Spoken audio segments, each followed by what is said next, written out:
Well, in perspective to what we do at MLA, which is marketing it directly to food service, we see big opportunities in different day parts for Australian lamb on menu, and sheep meat too. So, it's traditionally served as a celebration meal at dinner time, but why not more in QSR? So we've been working extremely hard at MLA to look at opportunities with those secondary cuts, the non-loin cuts, to get them into quick service restaurant atmosphere, because we know that beef and chicken is quite popular in those areas, so why can't lamb join that? So we've had some success with Domino's and a pop-up at the MCG.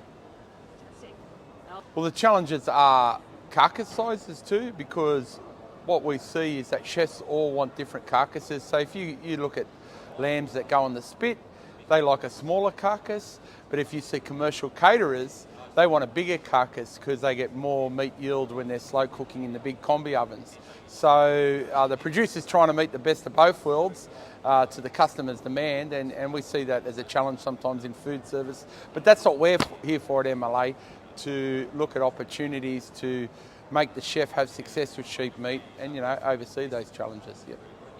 The future just evolves more and more for the sheep meat industry.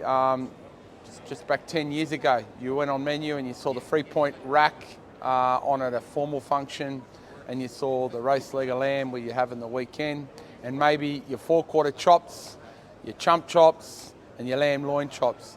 Now we're seeing beautiful shoulder rack, for example, hitting the menu. We're seeing all these different cuts like lamb rump.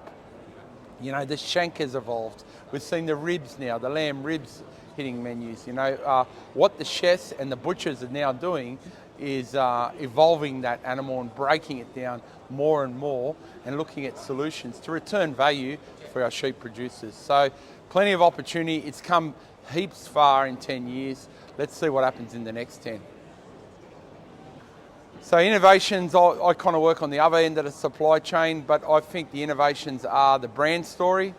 For food service, they love to hear about the brands, they love to hear about the paddock to plate story, because it's another element to serve a premium option to the diner, whether it be here in the domestic market or any of the other markets that we sell our wonderful lamb, across 100 markets, if you like, around the world.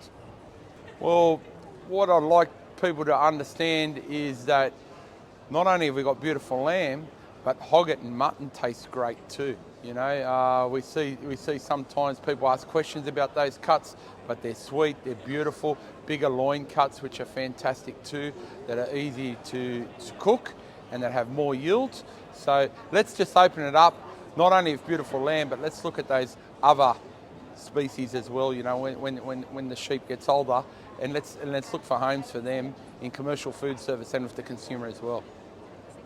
I attended LambEx to really network with the producers and the processors and all of industry, learn from them, and then take those learnings back to the food service professional, and also display a bit of the passion I have for Australian sheep meat on menu.